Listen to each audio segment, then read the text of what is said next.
반갑습니다. 배정규입니다. 오늘은 공개 상담을 시작하기 전에 제가 먼저 상담을 청하신 분께서 보내오신 사연을 읽어드리고 시작을 하려 합니다. 사연의 내용이 길지는 않습니다. 한번 들어보셔요. 5자녀 중 둘째, 아들로는 첫째입니다. 아들 나이 10살에 미국으로 이민을 갔고 대학을 졸업하고 바로 2021년도 6월에 회계회사에 취직, 큰 꿈을 안고 행복하게 사회생활 시작하는가 싶었습니다. 2021년 11월에 누나의 차를 공짜로 무료로 인수했는데 더럽다며 화를 냈습니다. 2022년 2월 4일에는 누나와 차 문제로 가족 카톡방에서 욕설을 시작했고 아빠에게까지 욕설하고 다투고 카톡방을 나가게 됩니다. 그리고 2022년 11월경에 엄마에게 장문의 욕을 시작했습니다. 엄마가 부족하게 대해줘서 미안하다 사과했습니다. 이상한 행동에 걱정을 하기 시작했습니다. LA로 방문하려고 했지만 반기지 않아 막내 남동생만 보냈습니다. 막내 아들 통해서 룸메이트와 싸움이 있었고 소송까지 갔었다는 것 알게 되었습니다. 2023년 4월까지 가끔 통화를 했고 그런데 줌으로 영상통화하며 정신건강에 대한 저널을 권유했습니다. 글쓰기를 권유했습니다. 그래서 거기에 대해서 긍정적 태도를 보였다고 합니다. 그해 5월에, 그러니까 2023년 5월에 하와이로 와서, 그러니까 이 부모님께서 하와이에 계시거든요. 하와이로 와서 동생들 설득시켜 엄마를 집에서 나가게 했습니다. 그러니까 이 당사자가 동생들을 설득시켜서 엄마를 집에서 내쫓았다 그 이야기입니다. 엄마는 양육시 아동학대를 하며 키웠다며 3주 후 경찰에 엄마가 자살하려 한다며 신고를 했고 그래서 경찰에 의해서 다시 LA로 돌아가게 되었습니다. 당시에 암페타민을 복용 중이었고 일기에 부모에 대한 원망이 많이 담겨 있었습니다. 스스로 일어설 것이라는 내용들도 있었고요. 그런 내용들이 계속 일기에 반복적으로 있었습니다. 그해 6월 말에 전화가 왔는데 SF 영화 같은 이야기들이었습니다. 7월 말에 내 가족이 LA 방문을 했지만 만나지 못하고 왔습니다. 그해 11월에 엄마만 가서 만났는데 주로 대화의 주제가 역사, 인종, 돈 이야기, 그리고 환갑과 같이 자기가 다니던 산길이 없어졌다, 건물이 없어졌다, 그래서 길을 못 찾고 그런 일이 있었답니다. 그리고 그 방에서 조현병 약을 발견을 했습니다. 그해 11월에 이제 하와이로, 그러니까 당사자가 이 엄마가 살고 있는 하와이로 왔고요. 영주권 신체 검사 서류를 완료하기 위해서 왔고 호텔에 체류했고요. 12월에 다시 왔고 역시 호텔에 체류했습니다. 2024년 1월에는 아빠가 칩이 있는지 검사해보자 라는 말에 소리 지르며 나갔습니다. LA 함께 가서 혼자 남았습니다. 그리고 3월 11일에 하와이 집에 돌아왔고 그해부터 그러니까 2024년 3월 작년 3월부터 이제 그 전에까지 미국 LA에 살다가 이제 엄마가 생활하고 있는 하와이로 와서 생활을 했는데 아주 안정적으로 생활을 잘 했답니다. 그런데 그 이후에 이제 힘든 일이 생겨서 엄마가 한국에 좀 나오러 왔다가 갔던 그 시기가 힘들었던 모양입니다. 그래서 그 시기에 자기가 응급실에 가서 암페타민, 수면보조제, 불안장약 등을 타왔지만 암페타민만 복용했다고 합니다. 그해 12월 12일에 작년 12월 12일과 작년 12월 18일에 성추행 사건이 있었습니다. 그리고 그때부터 이제 경찰 조사를 받고 등등 하면서 혼잣말을 하고 망상이 점점 심해졌고 그리고 도벽과 같은 것, 작은 물건들을 훔쳐오는 그런 게 생겼다고 합니다. 그리고 2025년 1월 16일, 올해 1월 16일이었죠. 아빠에게 칼로 위협하는 일이 있었고 그래서 부모가 가정법원에 접근금지 명령을 신청을 했고 경찰이 신고를 했고요. 그때부터 이제 접근금지 명령을 받게 되니까 호텔에 보내줬고 그리고 동생들이 잘 설득해서 병원 응급실에 데려갔지만 4박 5일 후에 스스로 퇴원을 했고요. 약을 먹기로 했지만 부작용, 두통 등이 있다고 하면서 약을 안 먹겠다고 해서 약물 치료가 중단이 되었습니다. 그리고 그때부터 다시 화내고 욕하기 시작했고, 그래서 어머님께서는 지금 마음이 많이 불안하고 얘가 이제 홈리스가 되지 않을까, 노숙자가 되지 않을까봐 걱정을 하고 있는 중입니다. 그리고 지금 현재 이제 당사자는 호텔에 체류하고 있고 또는 에어비앤비에 숙박 중입니다. 동생들에게 불평불만을 하고 의기양양하고 오히려 큰소리치고 있다고 합니다. 그래서 어머님께서 상담을 청해 오신 내용은 어떻게 약을 먹게 하며 병원에 가게 할 수 있을까요? 그리고 당사자가 변할 때까지 계속 요구를 들어주어야 하는 건가요? 계속 기다리다가 범죄하여 감옥 갈까 걱정됩니다. 그러니까 성추행 사건이 2번 있었는데 세 번째 성추행 사건을 저지르게 되면 이제 감옥을 가야 되는 그런 상황에 있는 것이죠. 그래서 이런 사연으로 상담을 청해 오신 분입니다. 안녕하세요. 네, 안녕하세요. 오늘 그 아버님도 같이 들어오실 거죠?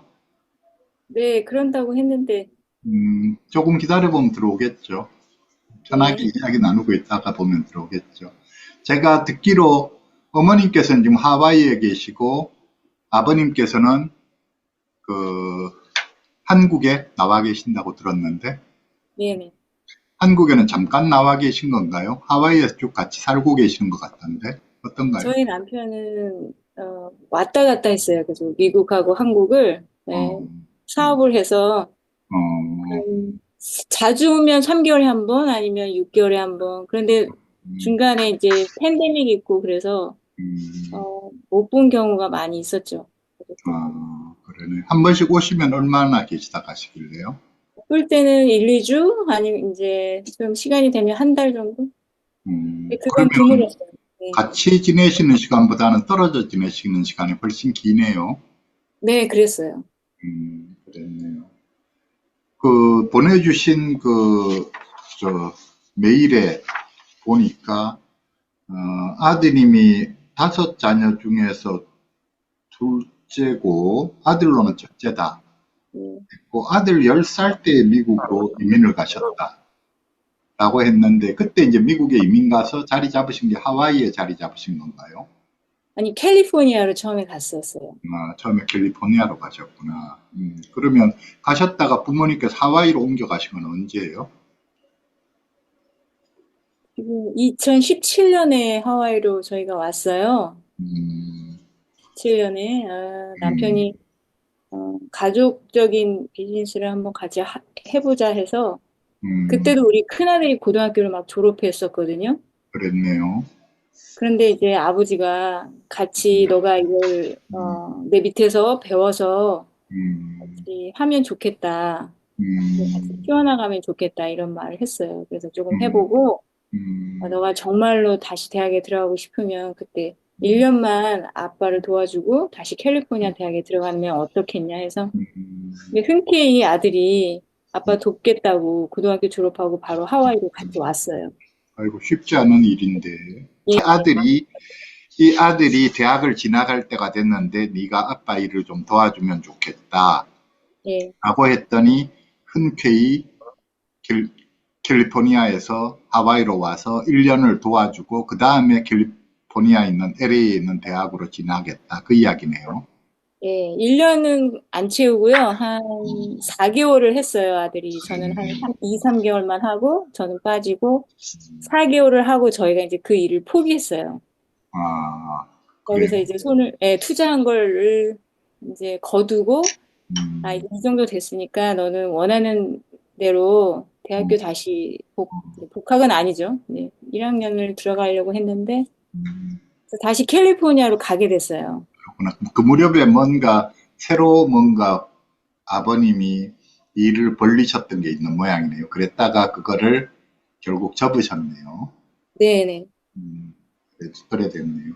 그래, 아드님 그 사연에 보니까 2021년 6월에 대학 졸업하고 2021년 6월에 회계회사에 취직했다. 이때까지는 아무 문제가 없었는데, 회, 그렇다면 아드님이 대학에 무슨 과를 전공을 했었나요?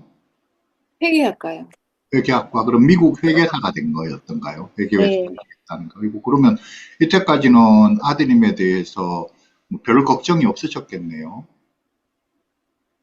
네, 그랬죠. 뭐, 음, 작게 이렇게 좀 예민한 성격이다. 제가 음, 이제 돌이켜보면, 음, 그리고 교수님 유튜브를 음, 계속 보고, 음, 많은,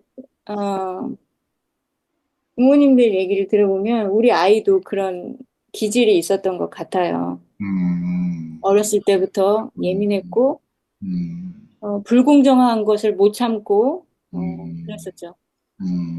그리고 그랬네요. 누나와, 바로 위에 누나하고 바로 밑에 남동생하고, 음, 좀 사이가 안 좋았었어요. 근데 음, 누나를 조금 적대적으로 생각했고, 음, 못마땅했고, 밑에 남동생도 항상 물리한다고 하죠. 그러니까 타박을 많이 하고 그랬었어요, 남동생은. 음, 그러니까 그 남동생도 조금 형에 대해서 한이 많죠.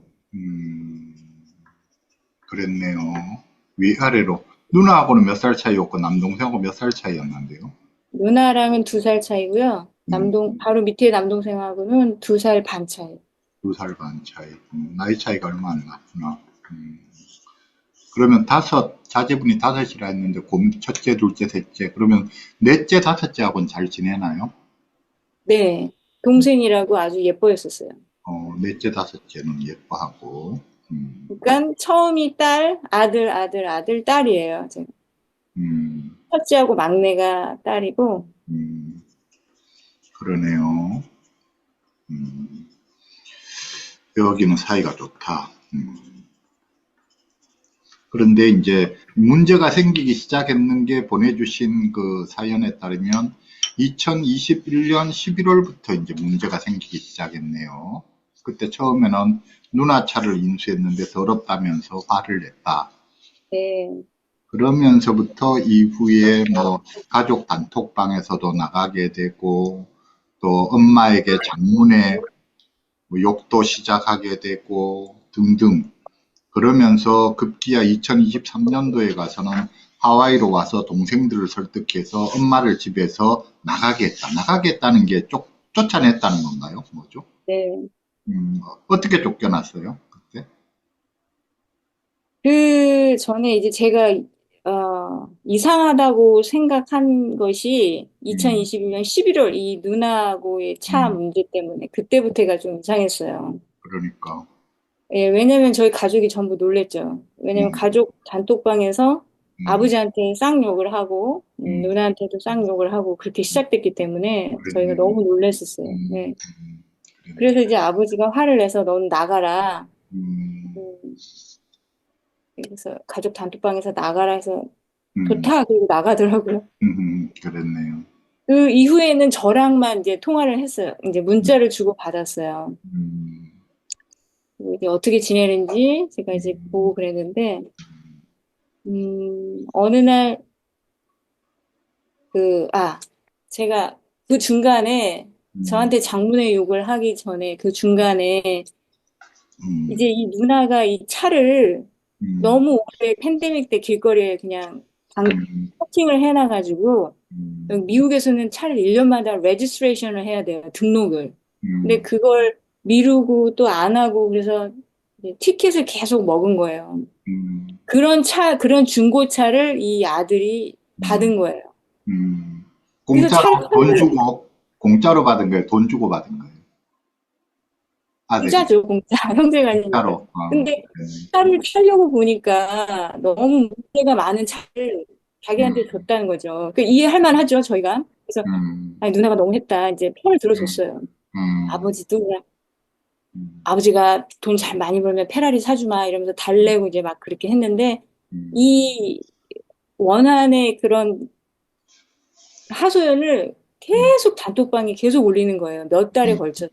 음, 왜냐하면 그도 그럴 것이 이게 문제가 풀리지가 않으니까 계속 티켓을 먹는 거예요. 그러네요. 근데 얘가 너무 화가 났어요. 그래서 제가 그 차가 제 이름으로 돼 있었기 때문에 아무래도 안 되겠다. 내가 가서 차를 이름을 이전을 해주고 다 해결을 해주고 와야겠다. 음, 하고 캘리포니아로 날아갔어요. 날아가서 공항에 내려서 카톡 문을 열어보니까 그때 아버지한테 막 욕을 해놨더라고요. 그랬네요. 그래서 제가 이제 만나서 음, 이렇게 말을 혼내러 온 건 아니니까 달래야겠다 생각이 들어서 음, 어, 너가 잘못한 거고 누나가 더 잘못했는데 음, 아버지한테 이렇게 욕을 한 거는 너가 100% 잘못한 거니까 나중에 생각해보고 좀 음, 가라앉으면 아버지한테 진심으로 사과를 드려라. 지금 당장 아니래도. 음, 이렇게 했더니 아무 말 안 하더라고요. 음, 그리고 저한테 이제 계속 하소연해요. 누나가 얼마나 나쁜 사람이고 우리 가족의 악인지 이제 그런 얘기를 막 했죠. 그랬네요. 가족 중에서 제일 첫째로 태어나서 누나 역할도 못하고, 음, 어? 우리 가족이 이렇게 많은데 자기 혼자 UCLA 대학에 가서 학비며 돈, 비용이며 너무나 돈을 많이 썼다는 거죠. 예? 음, 1년에 3만 불 이상씩 음, 썼다. 음, 그래서 우리는 음, 못 먹고 못 살았다. 음, 누나 때문에 이제 이런 식으로 공격을 했어요. 음, 그, 그래서 제가 이제 그렇게, 그런데 그때 또 유의할 만한 게 뭐였냐면, 이제 차 문제를 해결하러 제가 DMV를 갔는데, 어, 얘가 그때 화가 나서 그랬나? 그리고 얘가 좀 예민하니까 그런 생각도 했어요. 근데 음, 자기한테 친절하게 해주는 공무원들한테는 그냥 이렇게 잘 넘어가는데, 캘리포니아 DMV 직원이 엄청 딱딱하기로 유명해요. 음, 그래서 근데 자기한테 불친절하게 하면 그걸 못 참고 바로 공격이 나가더라고요. 음, 음, 같이 거기서 막 싸웠어요. 어떤 음, 흑인 여자랑. 그래서 제가 이제 팔을 잡고 이제 음, 데리고 나오고 이제 억지로 그렇게 했어요. 음, 그래서 엄마 같이 산에 가자. 그래서 산에 가면서 1시간 내내 이제 누나에 대해서 음, 어떤 사람인지 누나가 어떤 사람인지 엄마가 알아야 된다. 그러면서 이제 이런저런 얘기 흉을 보는 거예요. 음, 그렇게 이제 안 좋아하셨는데 뭐 그 전에 같이 살았을 때도 어린 시절에도 이제 음, 뭐 아웅다웅하고 그랬었죠. 음, 형제간이 많으니까. 음, 그래도 또 기분 좋을 땐 같이 놀고 제가 애들이 아직 어려서 저렇겠거니 생각했어요. 그렇지만 유독 제가 좀 예민한 성격이구나 음, 그랬었고 음, 그러, 그렇게 하고 이제 제가 돌아왔는데 어, 어느 날 이제 저한테 엄마가 우리를 키울 때 이러이러이러하게 뭐 엄마는 아빠 없이 우리를 다 키웠기 때문에 엄마가 세게 나온 걸 이해를 한다. 그치만 그럼에도 불구하고 우리한테 잘못했다. 차일드 어뷰즈를 했다는 거예요, 제가. 아동학대를 하면서 키웠다고 하더라고요. 음, 그래서 이제, 그리고 엄마는 내가 와서, 이제 아니, 10살에 왔으니까 한국말은 확립이 되고 영어를 이제 처음부터 배웠어야 됐잖아요. 그게 스트레스를 많이 받았었어요. 성격도 조금 소심하고 했으니까. 자기 딴에는 많이 어려웠겠죠. 그래서 제가 그때 튜러를 붙였어요. 아들 3명한테. 걔는 아직 나이가 어렸으니까. 그랬는데, 그러면서 어떻게 적응이 됐고, 중학교 가고, 고등학교 가고 그랬었는데, 그 어린 시절 얘기를 하나하나 다 꺼내더라고요. 자기가 상처받았던 거, 어렸을 던 이야기를.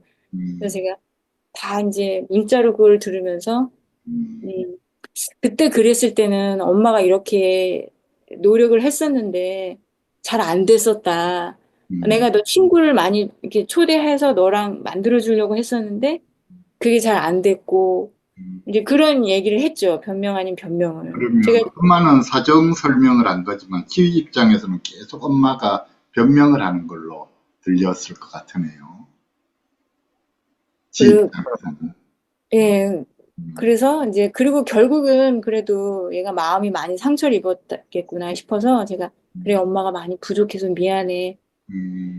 음, 그래 엄마가 부모 교육을 제대로 받지도 될 준비를 하고 결혼을 했어야 되는데 음, 그렇다 이렇게 인정을 해줬어요. 예, 미안하다고 이제 엄마가 잘 해주겠다고 음, 그렇게 사과를 했죠. 음, 그런데 이제 한 달 후에 음, 계속 장문에 이제 막 그냥 F word, B word를 막 이제 막 막 보내더라고요, 저한테. 음, 난데없이. 그래서 음, 그때 제가 이제 알게 된 거야. 아, 얘한테 무슨 일이 있구나. 음, 뭔가 큰 일이 있어. 음, 그래서 이제 제가 남편한테 전화를 해서 당장 와라. 음, 아들이 이상하니까 같이 LA 가봐야겠다. 음, 자, 이제 비행기 표를 끊어놓고 LA를 가려고 전화를 했어요, 제가. 왜냐면, 근데 갑자기 연락을 했어요. 못 오게 할까봐 제가 음, 비행기를 먼저 표를 끊어놓고 내일 토요일 날 아빠랑 같이 너 보러 갈게. 음, 아, 그래서 막내 아들들 같이 데려간다고 했어요. 막내 아들을 동생을 좋아하니까요. 같이 간다고 했더니 막 갑자기 그거 보라고. 엄마는 그렇게 엄마 멋대로라고. 지금도 엄마 멋대로 온다고 한다. 그래서 제가, 그래? 알았어. 그러면 엄마가 안 갈게. 안 간다고 하고 이제 비행기 표는 날리고 그 대신 막내 아들, 동생만. 그래서 이제 막내 아들만 보냈어요. 대사를 보냈어요. 그리고 이제 너가 형이 어떻게 생활하고 있는지 잘 주위에 뭐가 있으면 그것도 잘 보고 그렇게 당부를 하고 이제 심부름을 시켰죠. 근데 이제 갔다 왔어요. 갔다 와서 이제 보고를 하기를 형이 엄마한테 얘기하지 말라고 했는데 이제 얘기를 해주겠다 하면서 이제 이 얘기를 한 거예요. 룸메이트랑 같이 이제 싸움이 벌어졌던 이야기를 해주더라고요. 그런데 이 이야기는 이 아들이요, 엄마가 혼자서 고생한다는 생각을 항상 가지고 있었기 때문에 이제 이 직장 생활 하면서 돈을 모아가지고 저한테 생활비를 보내주고 있었어요. 1,000불, 2,000불, 3,000불 되는 대로.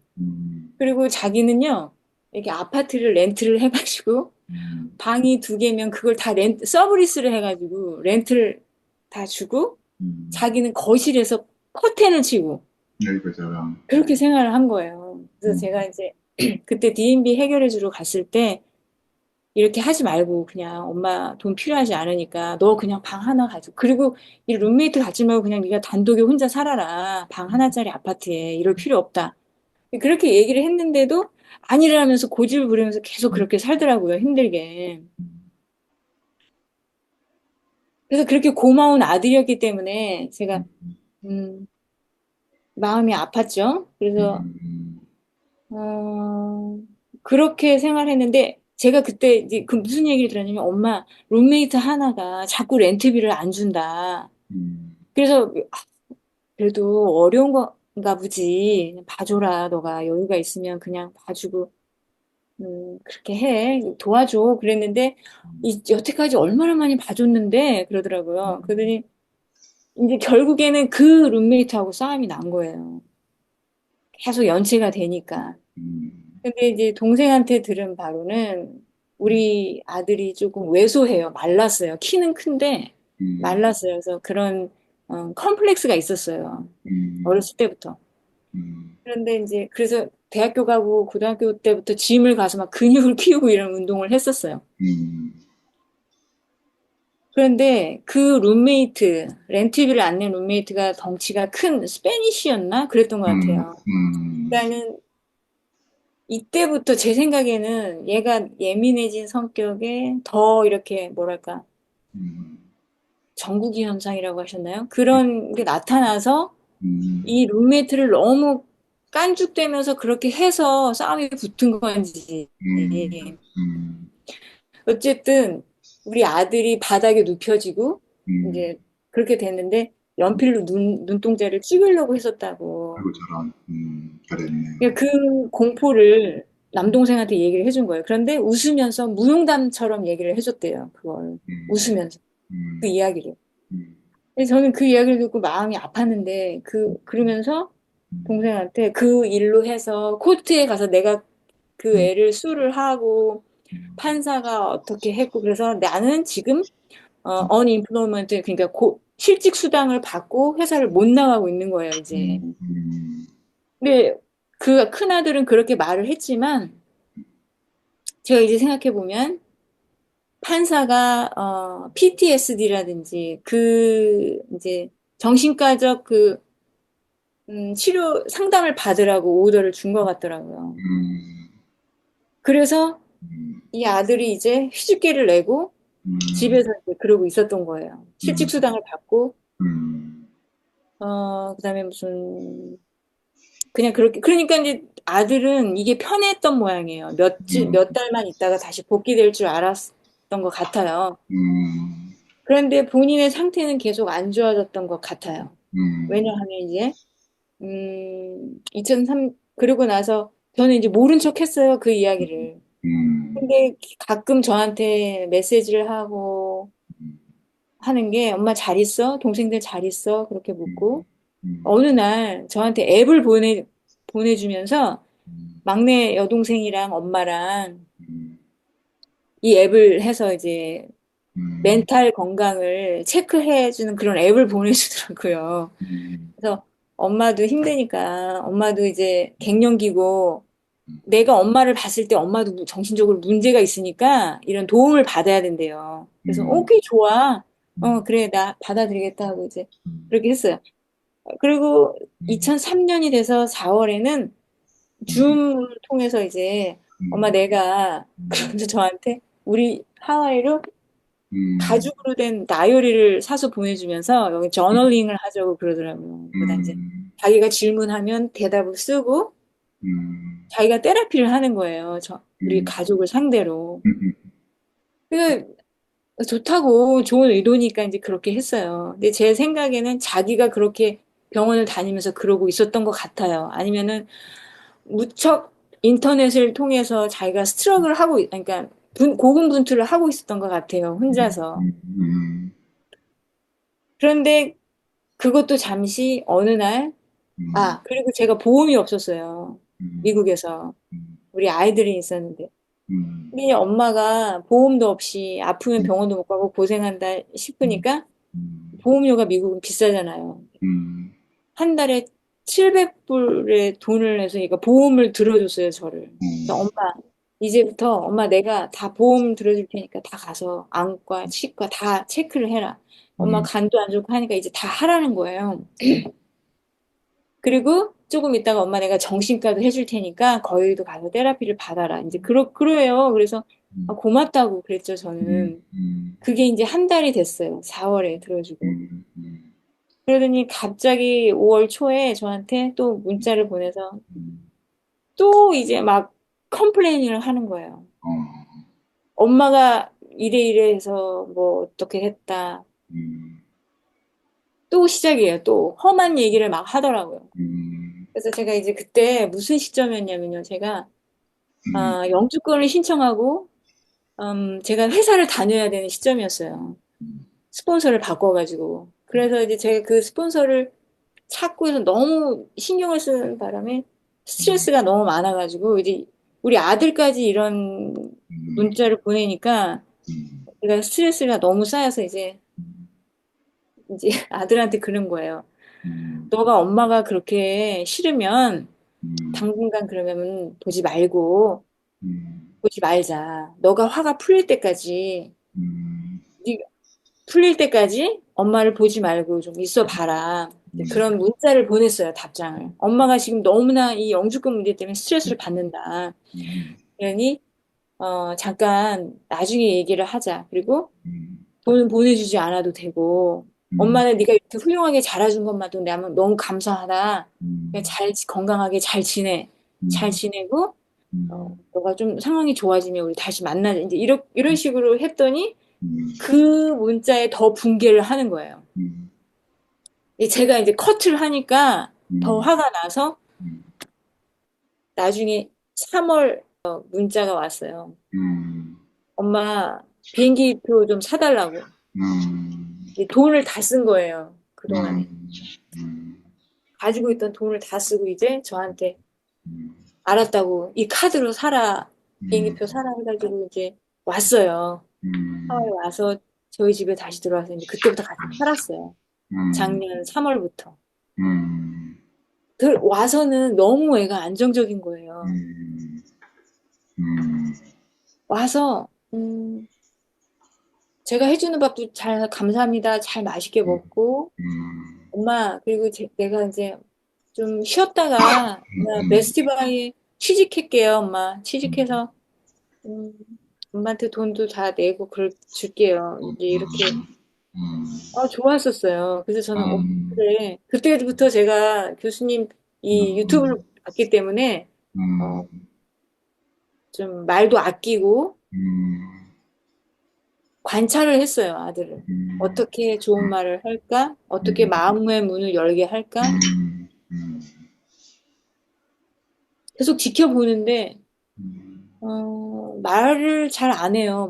음, 시켜도. 그냥 한두어 번 비치에 가서 그냥 음, 선탠하고 같이 가자고 했고, 음, 등산 한번 갔고, 음, 말을 잘 안 하더라고요. 물어봐도 잘 안 하고.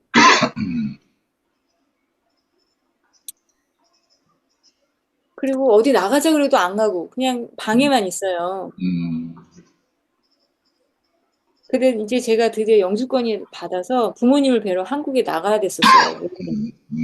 이제 엄마, 음, 막내 여동생하고 갔다 올게. 혼자 잘 있을 수 있겠지? 그러면서 이제 음, 이것저것 준비를 해놓고 음, 제 크레딧 카드도 주고 캐시도 주고 음, 잘 있으라. 그리고 여기 주변에 남동생들이 있으니까 음, 이제 남동생한테 이제 당부해놓고 형 조금 잘 놀고 돌봐 주라고 이렇게 하고 이제 한국에 갔다 왔어요. 음. 그게 언제죠? 작년 몇 월에? 작년 어, 6월, 7월이요. 음, 여기 여름방학 때요. 음, 음,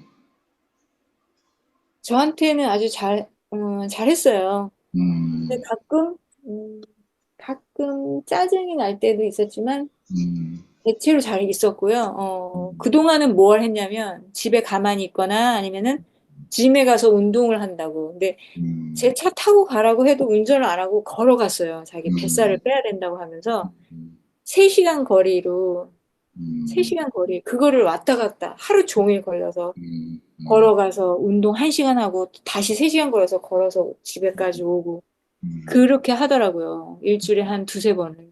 음, 그리고 힘들면 집에서 쉬고 운동 안 가고. 음, 그리고 어느 날은 또 단식을 해야 된대요. 밥을 안 먹고. 이틀 정도 굶고 또 밥을 먹고. 음, 또 먹다가 쉬었다가 또 단식을 하고. 음. 그렇게 반복을 하더라고요. 어쨌거나 건강해 보였고 좋아졌었어요. 그 무렵에 약을 먹고 있었나요? 정신과 약을? 안 먹고 있었나요? 제가, 예, 그래서 그 말씀 드릴게요. 그래서 네, 제가 이제 생각해 보면 LA에서 음, 돌아왔을 때 음, 너무 안정적이었기 때문에 얘가 LA에서 뭔가 주사라도 맞고 왔나? 음, 그래서 제가 그때 물어봤거든요. 지금도 뭐 무슨 소리 들려? 그리고 음, 물어봤어요. 그랬더니 음, 안 들린대요. 음, 아니야. 이러면서 그냥 얼버무리면서 들어가더라고요, 방으로. 그러니까 음, 얘가 저한테 다 비밀, 음, 모든 게 다 비밀이에요. 말을 음, 안 해줘요. 음, 그리고 이렇게 컴퓨터를 치다가 우연히 이렇게 밖에 음, 나가서 보면 파산 신청 같은 거 음, 변호사한테 그런 거 하고 있었고 이메일을 이렇게 제가 훔쳐봤죠. 음, 그런 거. 그리고 병원에 이제 무슨 기록 같은 거 요청하는 그런 거가 있었고, 그런 이메일을 제가 봤어요. 음, 그런데 저한테 전혀 엄마한테 그런 이야기를 오픈을 안 하더라고요. 혼자만 가지고 있고. 음, 근데 어느 날 이제 병원에 갔다 온다고 하면서 이 가까운 병원을 응급실에 갔다 왔어요. 음, 그때 받아온 약은, 음, 불안장애약, 그다음에 음, 또 암페타민, 음, 그리고, 수면제 보조제. 이 세 음. 가지를 받아왔더라고요. 근데 다른 건 거의 안 먹어요. 암페타민. 암페타민은 기본적으로 각성제잖아요. 이거 먹으면 이제 주의 집중력 올라가고 각성이 되는 예, 약입니다. 예. 음, 그리고 온라인으로 음, 상담을 하는데 음, ADHD. 음, 자기가 그거라고 생각을 하는지 음, 그래서 그걸 처방을 받아서 먹더라고요. 암페타민을. 음, 음. 근데 제가 조사해 보기로는 이게 조현병에 더 이렇게 안 좋은 안 걸로 좋죠. 예. ADHD 약 먹으면 조현병, 조울증 전부 다 들고 터져요. 네. 이런 당사자들은 그래서 제가 이게 큰일 났다 싶었어요. 그래서 얘가 왜 이 약을 먹을까? 근데 제가 이제 간섭을 안 해야겠다 싶어서 음, 있었는데 얘가 이 암페타민을 한 세 번 정도 타서 먹더라고요. 음, 그리고 나서 제가 가을에 또 한국에 나갔다 왔어요. 음, 11월에.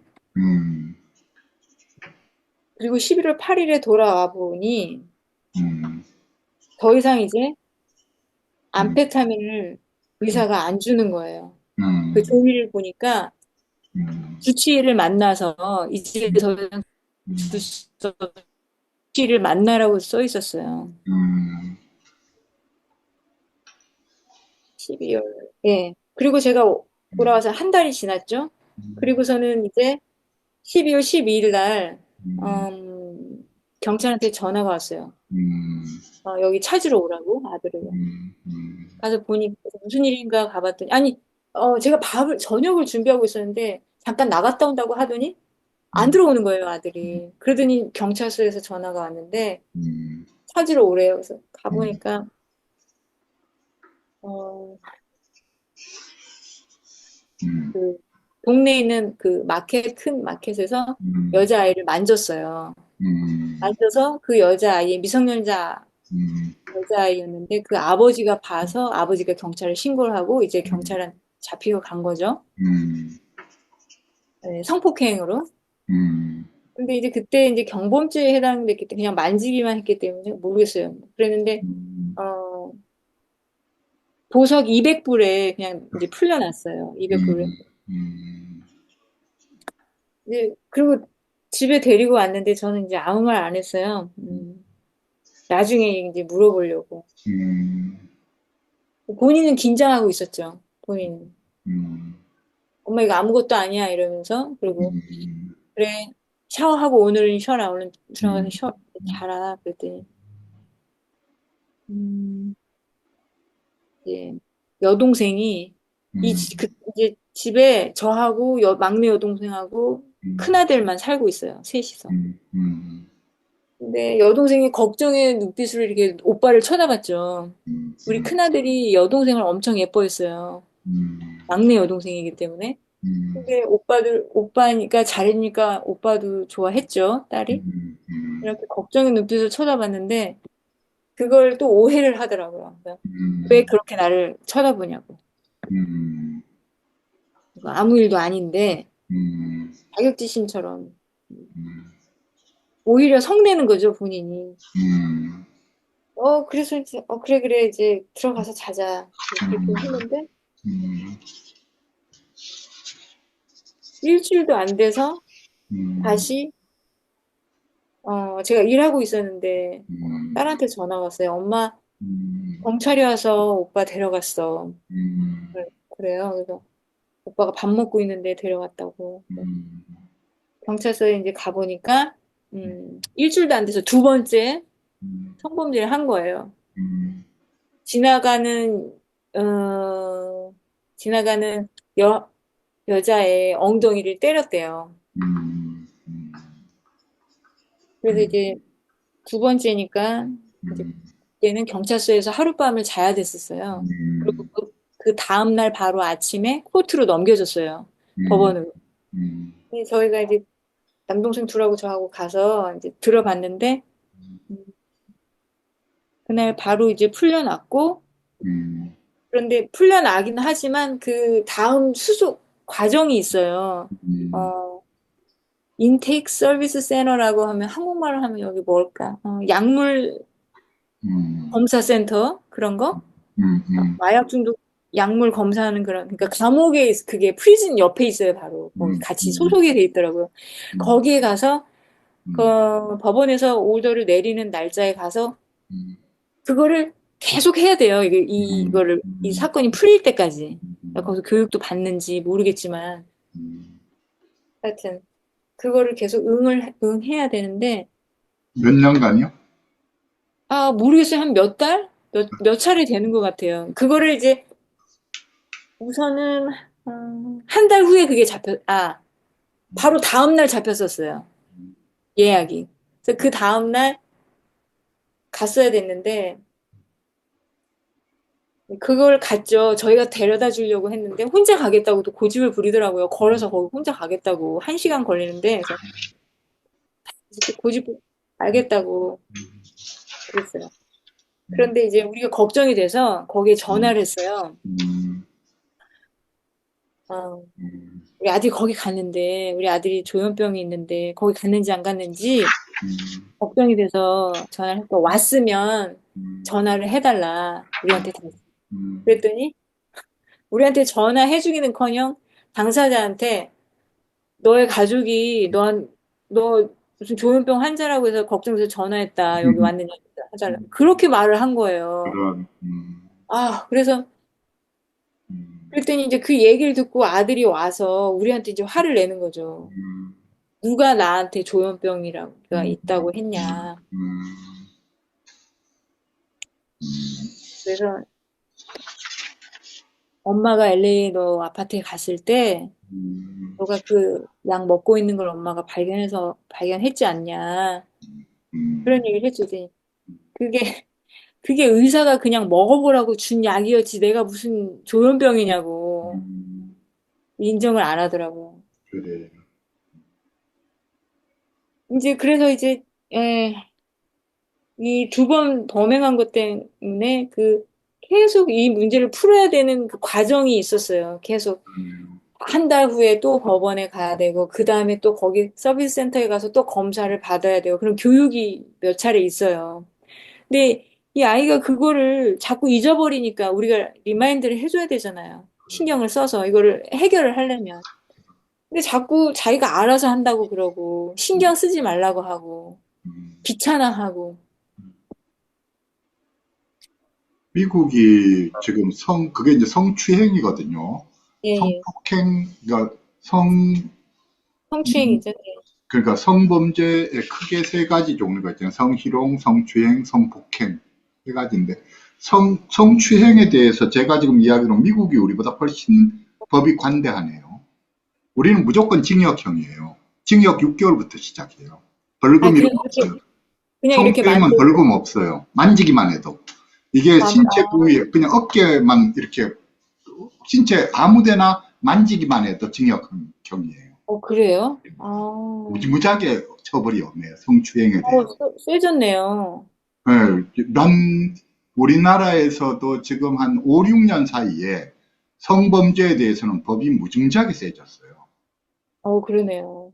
그래서 지금 아까 그 그냥 벌금 처음에 성추행 범죄를 저질렀을 때 보석 200불에 풀려나왔다 소리도 그렇고 두 번째에도 그냥 마약 검사만 받고 계속 정기적으로 검사 받으러 네. 다녀야 된다, 교육 받으러 다녀야 된다 하면은 우리보다는 훨씬 처벌 수준이 약하다는 거죠. 그러니까 지금 아드님 같은 경우에 그래 놓고도 자기가 심각한 범죄를 저질렀다는 인식이 없을 것 같다 생각이 되네요. 예. 제 생각에. 그리고 저도 처음 겪어서 이게 모르지만, 두 번째 벌써 이렇게 했기 때문에, 음, 그때 판사가 그러더라고요. 이게 음, 벌써 두 번째이기 때문에, 세 음. 번째 하게 되면 바로 이제 감옥에 간다. 삼진 이제, 아웃이겠네. 예, 그렇죠. 예, 그렇게 얘기를 하더라고요. 그래서 이제 제가 걱정이 됐어요. 그래서, 음, 음, 근데 그러는 와중에 음, 이 아이가 이제 두 음, 번째 그 범행 후에 음, 혼잣말을 이제 막 하더라고요. 음, 혼잣말을 혼자 막 떠들어요. 거울 보고도 떠들고, 음, 걸어다니면서 음, 떠들고, 음, 전화기를 들고 떠들고, 누구랑 대화를 해요. 음, 그리고 저한테 하는 말이, 이제 제가 얘를 앉혀놓고 좀 얘기를 해보자 음, 했어요. 이제 두 번째 그 범행 음, 함승에. 음, 이제 너 판사 얘기 들었지. 한 번 더 하면 너 이제 감옥 가게 될 거야. 근데 나 그런 이야기도 잔소리로 들리는 거예요. 막 얘기를 하기 싫어요. 그러더니 어느 날 저한테 음, 엄마 밖에 나와봐. 그러더니 차에 안 되겠네. 이게 너무 자세하게 해서 시간이 지났네요. 아니, 선생님, 괜찮아요. 괜찮습니다. 예. 편집하시면 괜찮습니다. 되죠? 예. 예, 예. 여기 우리 주차장에, 아파트 앞에 주차장에 세워지는 큰 트럭을 가서 음, 보여주고 음, 싶대요. 어, 보여주면서, 음, 엄마, 이 글씨 봐봐. 음, 글씨가 이렇게 좀 이상하지 않아? 근데 그 트럭이 무슨 차였냐면, 음, 억시전. 그 차에 옥시전 탱크가 장착되어 있는 그런 메디컬 트럭이었었던 거예요. 그 일을 하시는 분의 우리 아파트에 사시는 거죠, 그분이. 그 차로 출퇴근을 하고 이제 뭐 이렇게 홈케어를 서비스를 하는 거예요, 그분이. 그 차를 보고 얘가 그 글씨를 다 읽으면서 멋대로 해석을 하더라고요. 저게 이 차에 이 차가 왜 여기 있는 건지 엄마 알아? 어? 그리고 엄마 우리 맞은편에 있는 저 아파트에 봐봐. 불이 이렇게 켜져 있잖아. 근데 사람이 안 살지. 거기에 다 나쁜 사람들이 살고 있고 그리고 엄마 저쪽 아파트에는 저기는 자기 옛날에 직장 상사 무슨 친절했던 상사 로지가 살고 있고 친구 아빠 변호사가 살고 있고 다 나를 위해서 지금 나를 도와주러 왔다. 그런 이야기? 우리 아들 자기가 이 세상의 리더고요. 트럼프, JP 모르건 그 사람들 다 자기 연결돼 있대요. 그리고 시진핑은 나쁜 사람이고 뭐 자기가 그날 봤던 뉴스를 다 연결하는 것 같기도 하고 막 그런 이야기를 해요. 자기가 세상의 리더이기 때문에 그 전에부터 자기가 슈퍼맨이라고 얘기를 했거든요. 그리고 여기 하와이 와서 제가 또 일기 쓴 거를 제가 훔쳐봤어요. 근데 거기에는 이제 또 완전 다른 이야기가 있었어요. 여기에서 지내면서 자기 고통 지수를 페인 수치를 기록을 해놨는데 오늘은 몇 점 몇 점 숫자로 다 기록을 해놨어요. 엄마 이거 봐봐. 오늘은 내가 250포인트 고통을 받았어. 내일은 몇 점. 내가 이만큼 만점이 되면 내가 정말 이제 되는 거야. 슈퍼맨이 되고 내가 정말 1등 세상에서 0.1%의 그가 되는 거 리더가 되는 거라고. 그리고 엄마 나 같은 사람이 세계 곳곳에 몇 명이 있어. 그런데 그 중에서 내가 제일 세. 그리고 어느 날 또 이제 저보고 여기에 하와이에 군인이 많잖아요. 근데 군인 병원이 있어요. 전문. 아니, 군인 백화점. 엑스라고. 근데 엄마 거기 가서 내가 보여줄 게 있대요. 그래서 그래, 가보자. 따라가서 보니까 거기 정말 이상한 사람들이 많이 있대요. 엄마가 보면 정말 외계인 같이 생겼다고 생각할 거야. 가서 봤더니 그냥 평범한 사람이에요. 그냥 여기 외국 사람이고 혼혈이 많아요, 하와이에. 믹스가 많아서 그냥 여기, 근데 엄마 봐봐, 저 사람 여기만 하얗지. 꼭, 그러니까 외계인처럼 자기는 그렇게 해석을 하고, 저 사람 다 이게 이렇게 돼 있는 표가, 지금 저 사람 고문을 받고 있어서, 그거를 표시하기 위해서 이렇게 기르는 거래요, 머리를. 그리고 눈동자도 이상하고, 그 시점에, 누구죠? 누구 대통령이 죽었잖아요, 미국 대통령이. 예, 그 예. 그 대통령이도 엄마 그 얼굴 봐봐. 눈빛이 너무 이상하지 않아? 그 사람도 나쁜 사람이야. 그러니까 선악 이분법적으로 해석한다고 하시더니 정말 그러더라고요, 요즘에. 그래. 그러더니 이제 그때 이게 심해졌어요. 그런데 아빠가 또 왔어요. 아빠 와서 저녁 식사를 우리 다 같이 하고 있었어요. 저녁을 먹고 있었는데 그때 때마침 나갔다가 들어와서 아들아 빨리 와서 같이 밥 먹자. 빨리 와. 그래서 먹으라고 했는데 그냥 화장실에 들어가서 뭐 씻고 또 혼잣말 하면서 씻고 있었어요. 그래서 밥을 먹는데 밥을 맛있게 딸이 먹고 있었어요. 근데 이제 메시드 포테이토가 안 떨어져서 주걱을 딱딱 쳤어요. 근데 딱딱 치면 소리가 나잖아요. 그 소리를 듣고 갑자기 나오더니 딸 접시를 뺏어서 싱크대에 갖다 버리는 거예요, 음식을. 그래서 아니 왜 그래? 지금 맛있게 먹고 있는데 밥을 너도 와서 먹고 하지 왜 그러냐 했더니 이제 막 훈계를 하는 거예요, 동생한테. 너무 버릇없이 밥을 먹는다. 식사 예절 없이 너무 시끄럽다. 제가 생각할 때는 그때 아들이요, 이 청각이 굉장히 예민해진 것 같아요. 그렇죠. 그래서 그때 이제 아빠가 이제 그걸 보고 네가 무슨 권리로 동생 밥 접시를 먹는데 그걸 거기다 그렇게 버리지? 네가 무슨 권리로 그렇게 하는 거야? 그렇게 아빠가 한마디 했어요. 아빠가. 그랬더니 그리고 저도 그랬죠. 음, 너도 내가 그렇게 말하면 기분 나쁘지 않겠어? 너도 기분 나빠하잖아.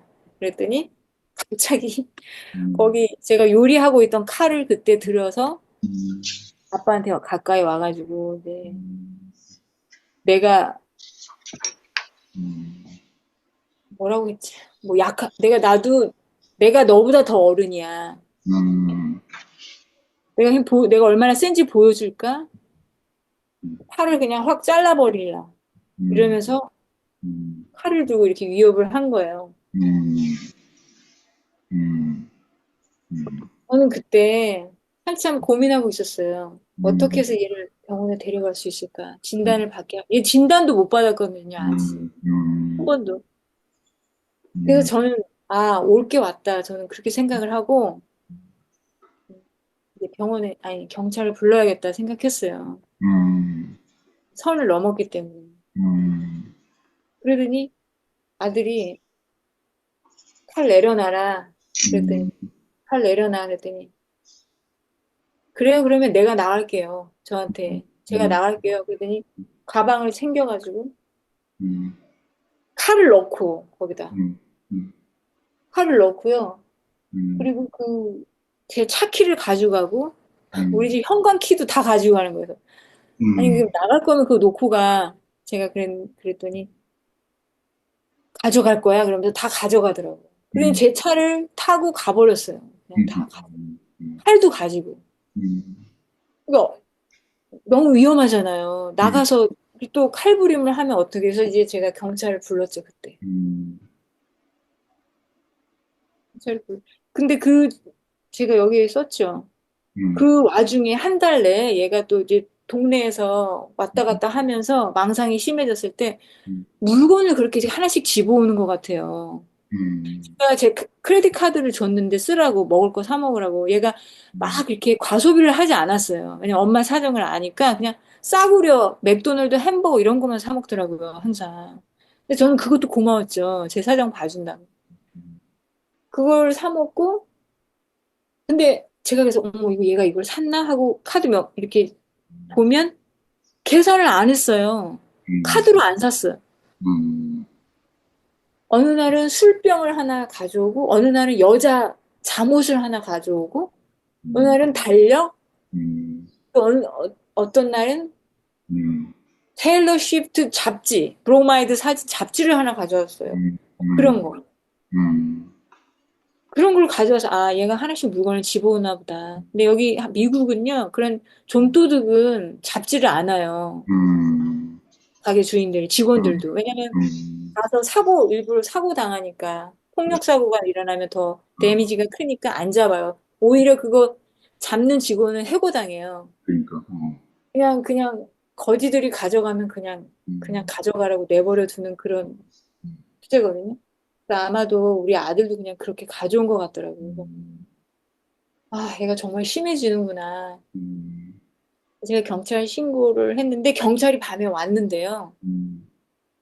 이제 어떻게 해야 되냐 했더니 그래서 진단을 받았냐고 하더라고요. 그래서 진단을 안 받았다 했더니 그러면 우리가 그렇게 잡을 수가 없대요. 그래서 제가 딱 보니 제가 일부러 카드를 줬어요. 얘가 뭐를 쓰고 어디를 가는지 알고 싶어서. 했더니 아니나 다를까 호텔에 가서 숙박을 하려고 카드를 그었더라고요. 그래서 이제 경찰한테 알려줬죠. 이 호텔에 지금 가 있다. 오늘 밤 여기서 자려고 하는 것 같다. 그랬더니 그래도 자기들을 잡을 수 없대요.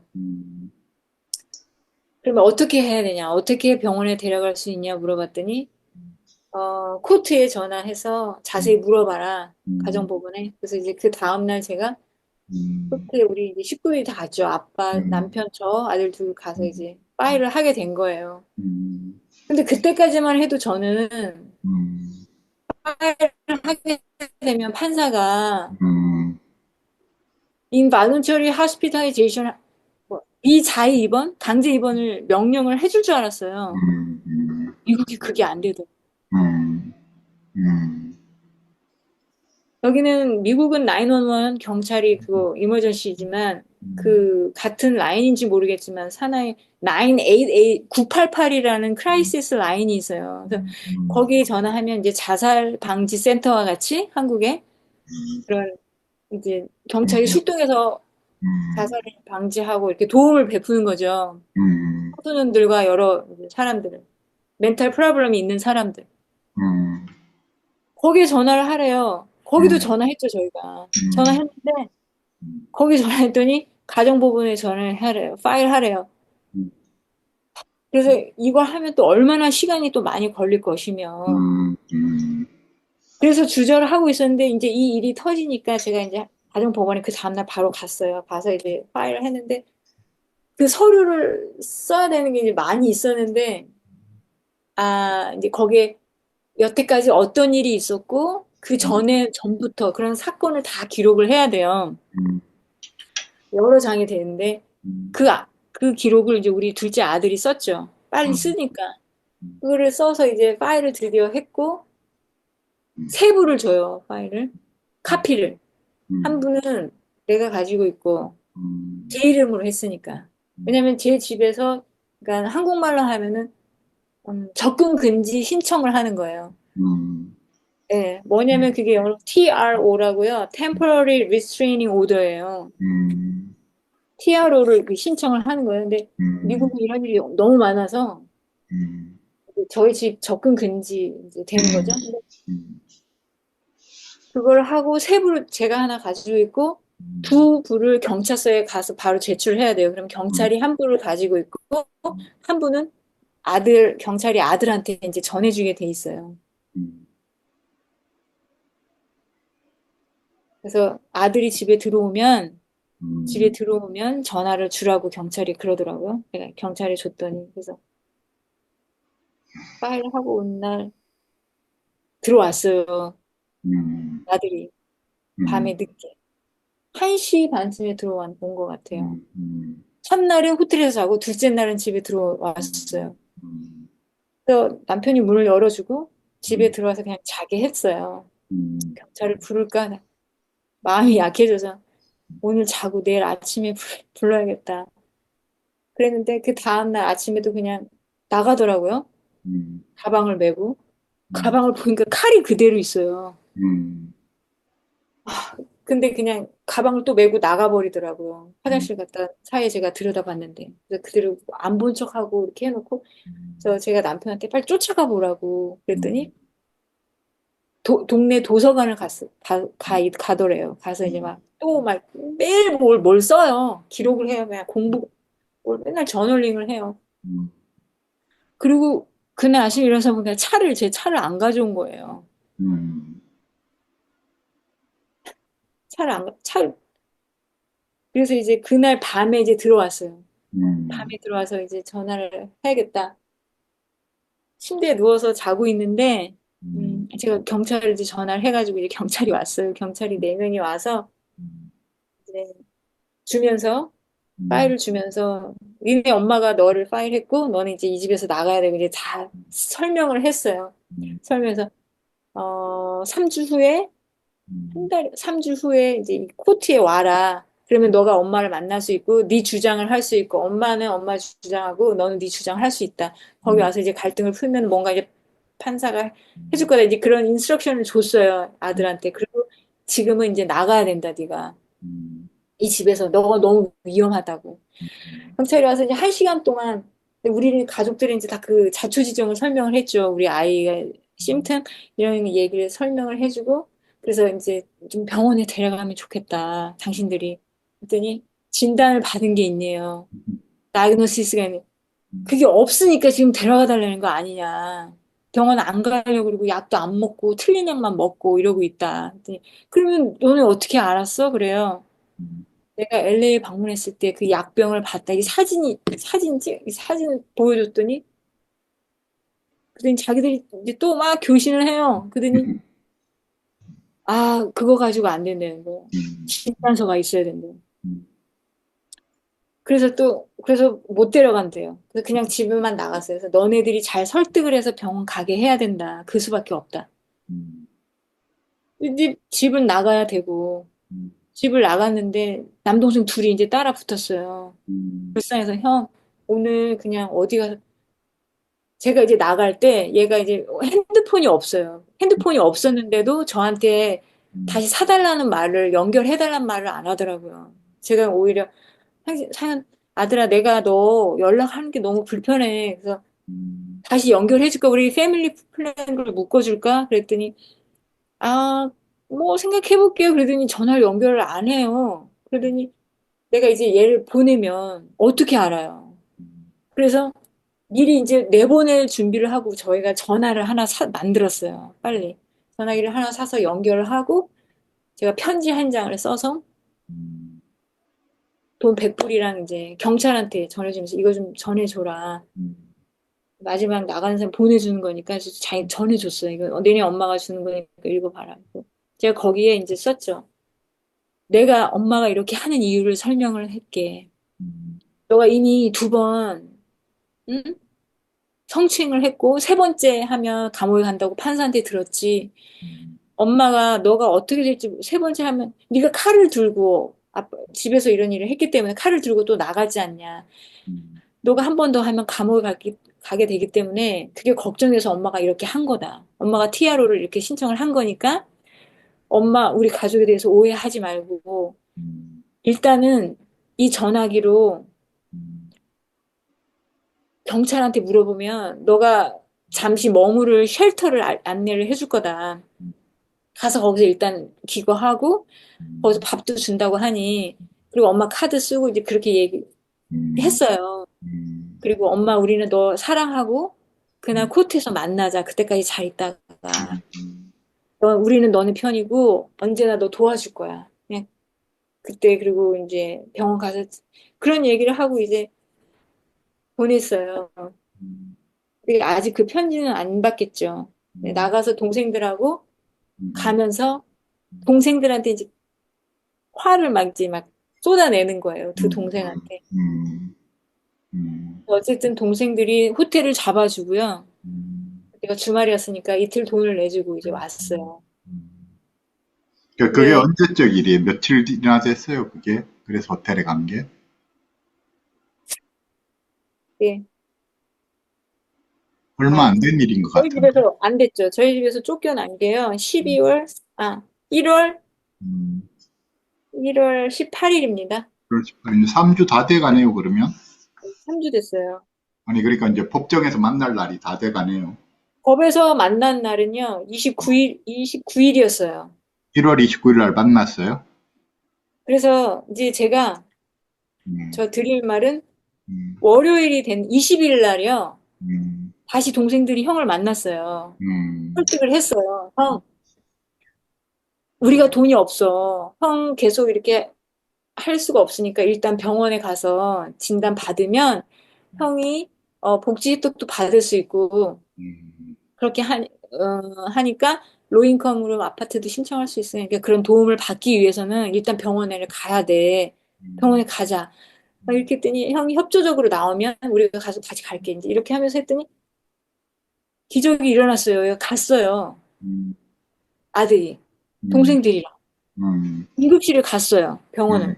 음, 갔는데 음, 우리 큰아들의 목적은 내가 아무 이상이 없는 걸 음, 자기가 건강하다는 걸. 음, 멘탈 프로블럼이 없다는 거를 동생들한테 보여주려고 따라간 거예요. 그래서 음, 계속 의사들이 문진하는데 음, no, no, 나는 아무것도 이상한 게 없다. 음, 계속 거짓말을 하는 거예요. 음, 그래서 소리가 들린 적도 없고 음, 그렇게 말한 적도 없고 음, 혼잣말 한 것도 없고 막 그런 음, 거예요. 그래서 동생이 형, 너 귀에 칩 박았다고 했잖아. 그 얘기 했잖아. 그랬더니 그때 의사가 동생을 따로 불러서 얘기 좀 하자고 그랬대요.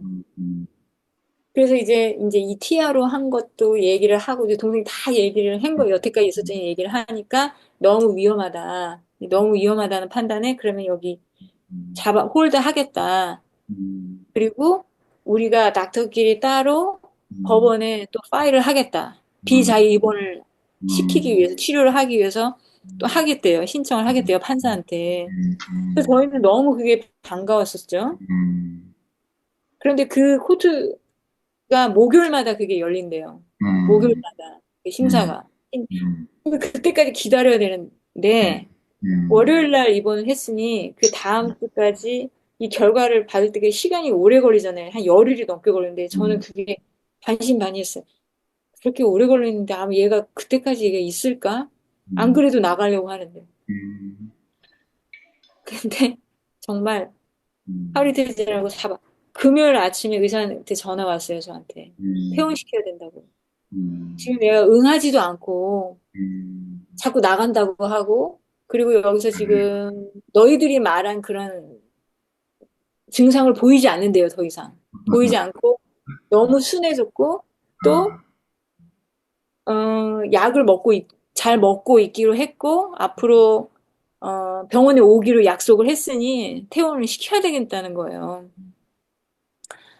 그래서 저희는 너무 실망을 했죠. 얘가 퇴원을 음, 했어요. 음, 그래서 동생들이 만나러 갔어요. 아, 근데 왔는데요. 제 카드를 보니까 나오자마자 이제 호텔에서 첨부를 그은 거예요. 아이고, 제 저런. 카드. 그래서 제가 이제 바로 카드를 음, 막고 음, 캔슬을 하고요. 음, 동생들 보냈어요. 동생들을 만났어요. 음, 저는 만날 수가 없어요. 이제 음, 피아를 했기 때문에 저랑 뭐 음, 문자도 나눌 수가 없어요. 연락을 서로 받으면 안 돼요. 음, 동생들이 가서 만나서 음, 형 이제 앞으로 이렇게 구해줄 테니 어떻게 돼서 이제 만났더니 형이 너무 착해졌대요. 음, 며칠 동안 약을 뭘 먹었냐면요. 리스페리돈을 먹었대요. 음, 동생들이 사진을 찍어 왔어요.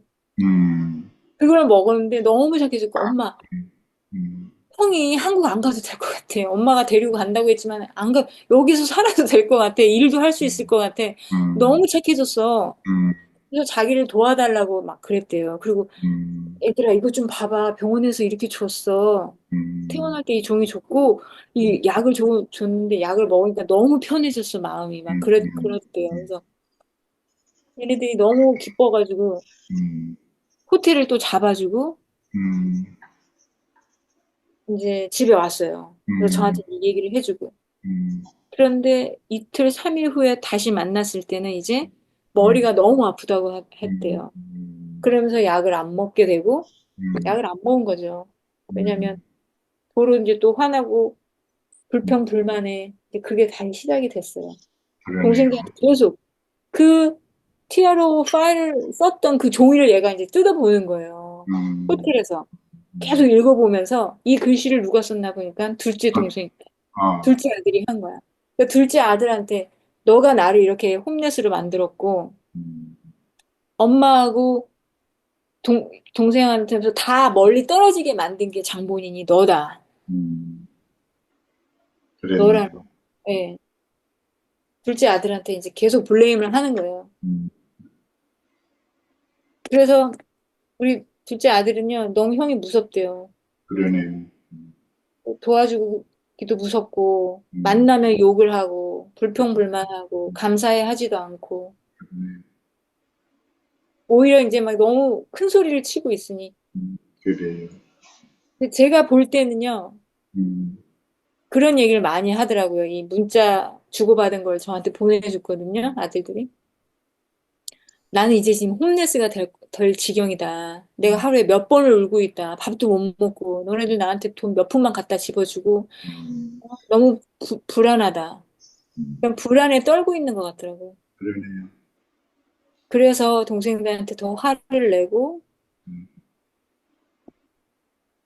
근데 그러네. 동생들이 지금 아파트를 구하고 있는데, 이게 빨리, 아파트를 구하고 계약하는 게 빨리 되는 게 아니야, 형. 지금 알아보고 있어. 이렇게 말을 해도 음, 본인이 조급해서 동생들한테 계속 불평불만, 음, 불평불만 해요. 그래서 제가, 그러네. 음, 제가 음, 이 아무튼, 음, 티아루를 풀고, 음, 그냥 지금 얘를 저희 집에 그냥 다시 받아들여야 되는 거야. 음, 아, 제가 그래서 금요일 날 법원 날짜였어요. 음, 29일 날.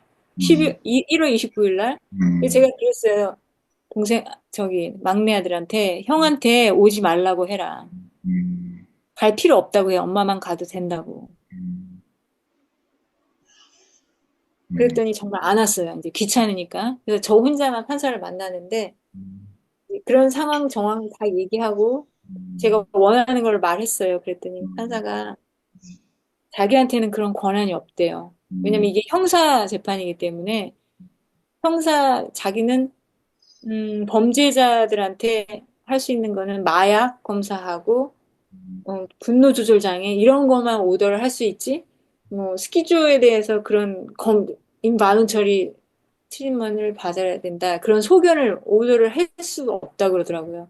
그런 걸 원하면 다른 코스로 진행을 해야 된다는 거예요. 음. 너무 좀 실망이 싫었고, 아, 근데 그래서 그 환자 그러면은 이제 앞으로 티아로 기간을 음, 얼마나 하고 싶냐. 음, 원래 자기 생각에 1년을 하면 좋겠다고 하더라고요. 음, 제가 그때 갈등을 막 했어요. 대답을 안 하고 있었더니, 음, 저를 다시 제가 이제 끝나고서 나갔는데 다시 저를 불렀어요. 음, 그러더니 왜 그렇게 고민을 했냐고. 내가 1년이라고 말했을 때 왜 그랬냐고. 아들은 지금, 음, 다시 엄마 집에 들어갈 기대를 하고 있는 것 같은데, 만약에 여기에 명시돼 있는 거는 최소 6개월로 돼 있는데 1년으로 더 늘어난 걸 보면 아마 실망할 거다. 그리고 우리 가족의 신뢰를 잃은 걸로 생각하고 우리를 더 배신했다고 생각할 거다. 나는 그게 실망하는 게 두렵다. 그래서 그러면 어떻게 하고 싶냐고. 그래서 그냥 미니멈 6개월 하면 좋겠다. 음, 캔슬하는 것도 있지만 그거는 앞으로 내가 더 생각해 볼 문제고 일단은 그냥 6개월 하면 좋겠다 했더니 한상에서 6개월을 줬어요. 음, 그래서 6개월이 끝나는 시점이 7월 며칠인데 음, 그때 되면 이제 풀리는 거죠. 음. 그때 집에 올 수 있어요. 올 수 있는데 이 동생들이 너무 스트레스를 받아 하고 괴로워하는 거 보니까 제가 이걸 혼자 감당을 해야 될 것 같은 생각이 드는 거예요. 그러네요. 그러네요. 미국에 했던 법 때문에 정말 힘드네요. 우리나라에서는 가족분들이 당사자를 병원에 아버지, 어머니 두 사람이 동의하며 병원에 받아주면 강제로 입원을 시킬 수가 있거든요. 우리나라는. 그러니까요. 엄청 예, 입원시키기가 한편으로 수월하죠. 그러니까 미국하고 비교하면 비교가 안 될 정도로 수월하죠. 근데 미국은 당사자 본인이 동의하지 않으면 이 모든 게 어마어마하게 힘드니까 네, 경찰 같은 경우에도 정말 심각한 범죄 행위가 있을 때만 개입하는 거고 개입을 안 하니까 병원으로 실어달라 해도 실어다 주지도 않고 맞습니다. 제가 미국의 법을 잘 모르지만 지금 상황 같으면 TRO 전혀 도움 안 되거든요. 네, TRO는 6개월 지금 접근 금지 명령을 받아뒀다 하지만 이것은 아드님을 치료하는 목적이나 아드님을 어떻게 하는가하고 전혀 관계없이 아드님으로부터 가족을 보호하는 데 초점을 둔 거거든요. 아드님이 가족들한테 어떤 폭력을 행사하거나 또는 칼로 상해를 입히거나 할까봐 그거를 막는 데에 초점을 뒀는데 제가 볼 때 지난번에 아들이 아빠한테 칼을 들고 왔다 하지만 제가 볼 때는 아드님이 어떤가요? 아드님이 지금까지 해왔던 걸로 봐서는 가족들한테 폭행을 한다거나 또는 가족들한테 칼로 상해를 입힌다거나 할 가능성은 상당히 낮아 보이거든요. 어떤가요? 네. 저희도 그렇게 생각 안 해요. 그냥 음, 겁만 주려고 했다고 네. 생각하고요. 한 번도 폭행을 한 적이, 물건도 집어 던진 적이 없어요, 음, 아들은. 예. 그렇고, 음, 여기 남이 하와이에서도요, 저희 네. 남이도 상담을 남이 하와이. 했었는데, 예, 예. 예. 본토는 어떤지 모르겠지만, 남이 하와이에서도 이 비자의 입원을 권하지 않더라고요. 네. 전혀 권하지 않고, 본토도 마찬가지겠죠. 비자의 입원은 어디든지 사실은 권하지 않는 우리나라에서도 그게 비자의 입원을 너무 빈번하게 하는 쉽게 할 수 있게 되어 있는 게 사실은 제도적으로 이게 문제가 되는 거죠. 너무 어려워도 문제지만 그러니까 뭐냐면 의사들의 판단에 의해서 뭐 하는 그게 조금 더 하면 좋은데 의사들도 뭐 본인이 가서 나 아무 문제 없다 하고 병원 안에서 얌전히 행동하고 네. 그 의사들도 문제의식을 못 느끼니까 그게 이제 어려움이죠. 그런데 저는 의문인 게 음. 의사들은 알잖아요. 환자들이 병원에서 어떻게 행동하고 자기 아드님이, 아드님이 다른 환자들보다 어떤 면에서 기능이 좋아서 의사들을 깜쪽같이 속였겠죠. 그게 문제예요. 너무 그러니까 말을 똑바로 이제 하고, 네. 조현병 환자들 같은 경우에 상당수는 자기가 속이려고 해도 기능이 안 돼서 의사들이 보기에도 벌써 허점이 퍽퍽 보이거든요. 근데 아드님은 원래부터 머리도 똑똑하고 등등 하다 보니까 지금 병 중에 병 상태에 있는데도 불구하고 남이 자기를 볼 때 어떻게 평가할지, 내가 지금 상황에서 어떻게 처신처세를 해야 저 사람들이 나를 미쳤다고 안 할지 이런 걸 너무 잘 아는 거죠. 그 지금 일시적으로 그 병원에 있는 동안은 아주 반듯하게 정말 말로만 아무 문제 없습니다가 아니라 정말로 아무 문제 없는 사람처럼 행동을 했겠죠. 그러니까 의사들도 깜빡 속은 거죠. 의사들도 내가 조현병 환자들 많이 봤지만 저는 별로 조현병 아닌 것 같다. 그냥 가족하고 갈등이 좀 심했던 모양이다. 뭐 이렇게 받아들였겠죠. 제 짐작입니다. 제 짐작입니다. 음. 근데 이 이야기를 LA에서 처방받았던 그 약병 있잖아요. 예, 예. 그거를 보여주니까 음, 이 의사들이, 음, 다시 생각해봐야겠네. 그랬대요. 아, 음, 이미 처방받은 적이 있었구나. 음, 그러면서, 다시 데리고 들어갔다고 하더라고요. 그리고 어, B42 입원을 그 사람들 서류를 준비했어요. 그래서 그게 진행이 다 돼서 음, 변호사한테 전화도 받았고, 음. 코트 날짜도 잡았었어요. 그런데 갑자기 금요일 날 아침에 퇴원시키겠다고 의사가 그런 거예요. 그러니까 이제 제가 볼 때는 그걸 신청해야 되죠. 그거를 우리말로 그 이제 우리나라에는 그런 제도가 없는데 제가 알기로 미국에는 치료 명령제라는 게 있거든요.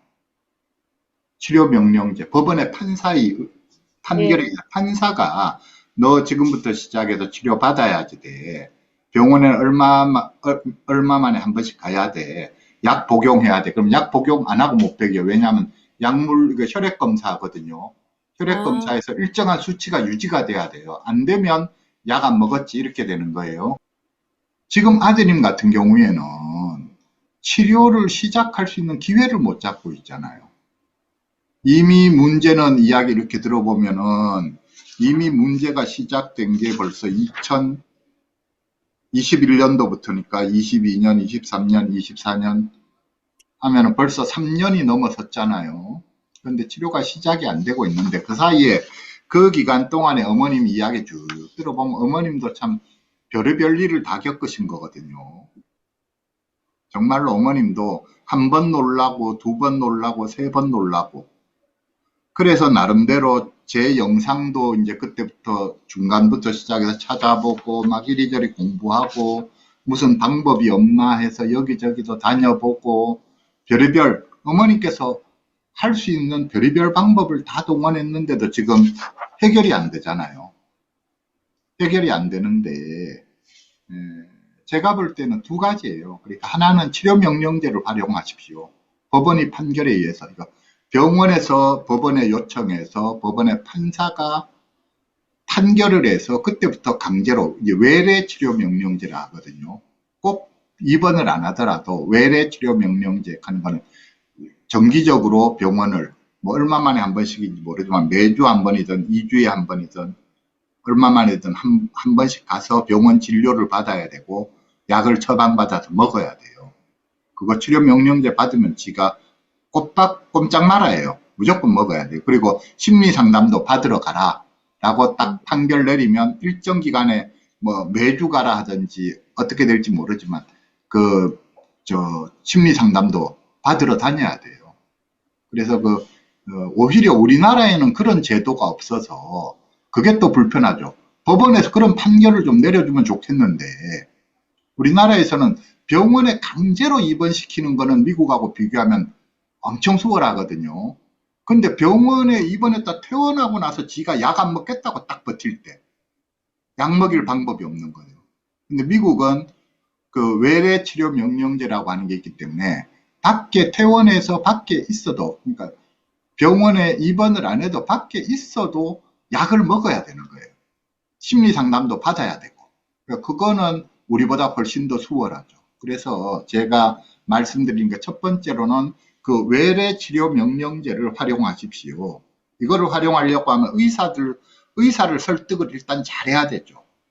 그래야 의사가 그렇게 조치를 취할 거니까 그 외래 치료 명령제를 잘 활용하십시오. 그다음 또 하나가 다시 한번 범죄를 저질러서 감옥 갈까봐 걱정이다 하셨는데, 감옥 가면 어쩔 수 없다 마음을 이렇게 비우셔야 돼요. 이거 감옥 안 가게 하려고 막 이리저리 조심하다가 보면 아무것도 안 돼요. 하여튼 제 마음, 이게 예예, 말씀하셔요. 질문이 예예, 교수님 한편으로는 예예. 약은 기본적으로 복용하면서 가족들의 도움을 받아야 된다. 당연히 이렇게 말씀하시고 세 가지, 약물 복용, 심리 상담, 그 다음에 네, 가족하고 환자 관계 개선, 가족하고 당사자 관계, 네, 이 세 가지거든요. 이 세 가지인데 지금 아까 그 TRO 제가 차라리 취소하라 했잖아요. TRO가 가족 환자 관계 개선을 가로막고 있는 거예요. 오히려 가족 환자 관계를 더 금이 가게 만들고 있거든요. 그 제가 그 접근 금지 명령, 이거는 차라리 취소하는 게 낫겠다. 그리고 지금부터 저 아드님을 집에 데리고 있는 게 낫겠다. 자, 그래서 가족들이 지한테 끔찍하게 잘해줌으로써 지가, 가족이 아빠는 내 편이다, 엄마는 내 편이다. 내가 의지할 사람은 엄마, 아빠다. 이 마음이 들게 해야 되거든요. 그래서 가족 관계를 개선해야 되고, 그다음 약물 치료, 그리고 심리 상담, 이 두 가지는 미국에서는 다행히 외래 치료 명령제가 있어서 치료 명령제에 의해서 강제로 하게 할 수 있어요. 그러니까 그렇게 이 세 가지를 해야 된다 하는 거죠. 예, 그리고 한 가지 문제점은 예, 예, 막내 딸이 이 어, 오빠를 너무 무서워해서 어. 이 그러면 추모를 같은 집에 못 살아요.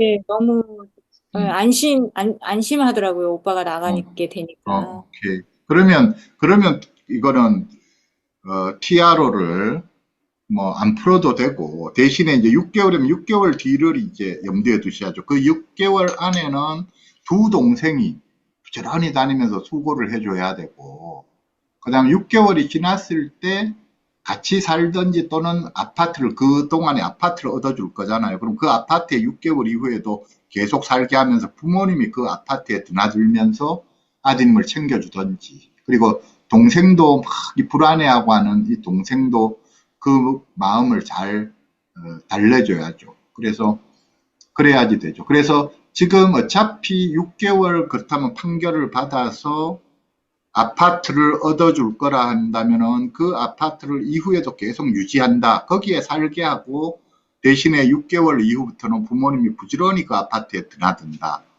이렇게 제 생각에는 그렇게 마음을 먹으셔야 될 것 같으네요. 막내딸이 오빠를 무서워한다 그러면 그것도 억지로 무서워하지 말라 한다고 되는 것도 아니잖아요. 음, 네. 저 또 한 가지 예, 예. 질문은요. 그렇게 세 가지가 병행이 돼야 된다. 그 네. 치료에 있어서 그렇게 네. 말씀하시지만 또 오늘 같은 경우에 오늘 영상을 봤는데 미국의 그 소비자 소비자, 정신건강 소비자 운동, 예 멘탈 헬스 그런 컨슈머 측면으로 운동. 예, 예. 그런 측면으로 봤을 때는 예. 자기 결정권을 존중해 줘야 된다는 생각이시잖아요. 약에 있어서든 병원에 가는 거라든지. 그런데 지금 같은 경우에 그 자기결정권을 뭐 존중한다라고 하는 게 지금 같은 건 타인에게 전혀 어떤 뭐 위협이 되지 않는다, 이게 뭐가 하면 몰라도 지금은 문제가 자꾸 일어나지 않나요? 문제가 일어나죠. 심해져서. 그러니까 이제 미국의 경우에 그게 워낙 강하기 때문에 자기 결정권을 존중해 줘야 된다. 그러니까 정말 어떤 심각한 범죄 행위가 일어나기 전에는 강제로는 아무것도 안 하는 거예요. 네. 그 다음에 정신병 증상도 심각해서 의사들이 볼 때 이거 그냥 내버려 두면 항상 기준은 그거거든요. 위험하냐 안 하냐.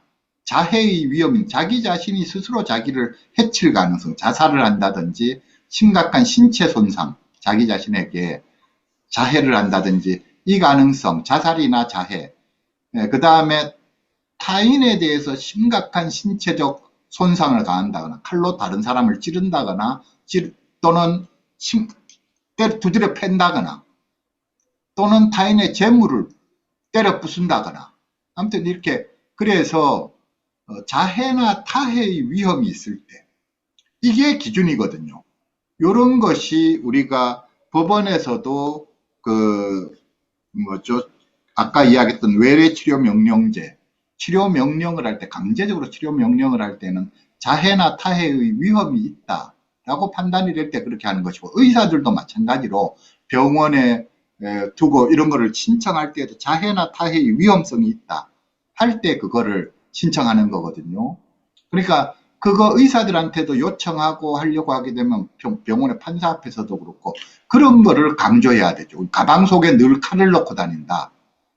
물론 늘 칼을 넣고 다니는 게 자기는 어떤 면에서는 자기가 자기를 보호하기 위해서 흔히는 칼을 넣고 다니거든요. 그럼에도 불구하고 가방 속에 칼을 넣고 다닌다는 건 그 자체로 위험한 거예요.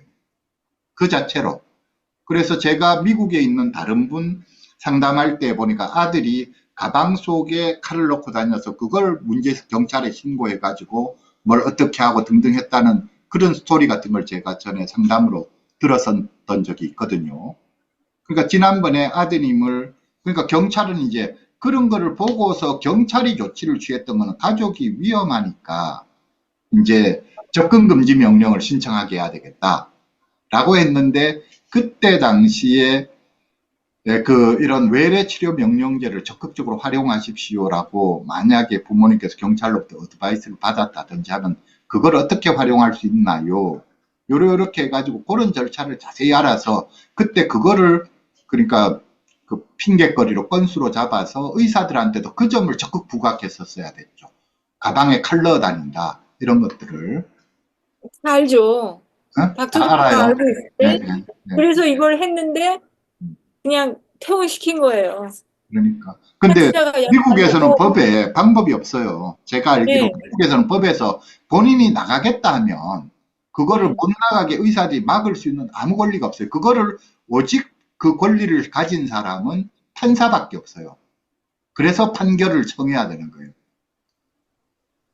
근데 저도 법을 자세히 모르지만 왜 의사들이 그래서 나가버렸다 해서 그게 판결 요청하려고 했던 게 왜 중단이 됐는지 그걸 잘 모르겠네요.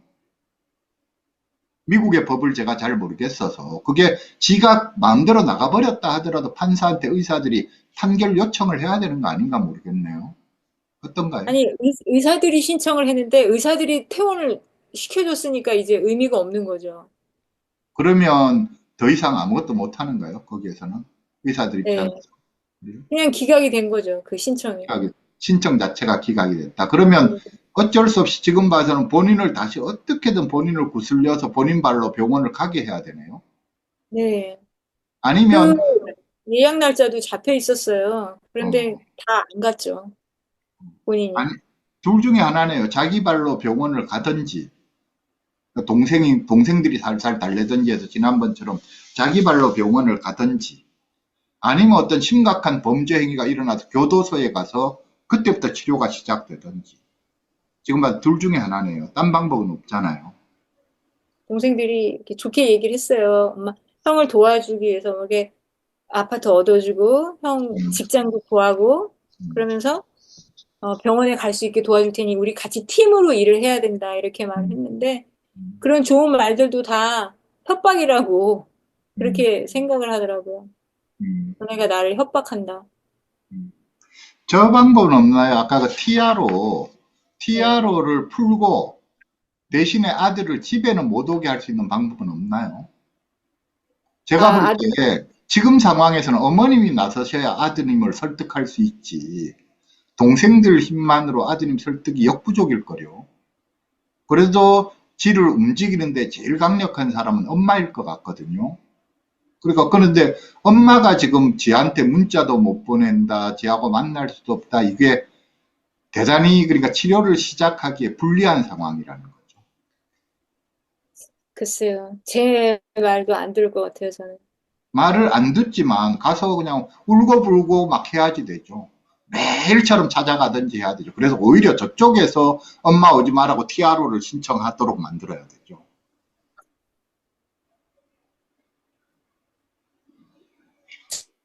저는 그래서 이걸 후회를 했어요. 티아로 한 거를. 아, 이래서 남이 하와이에서 하지 말라고 했구나.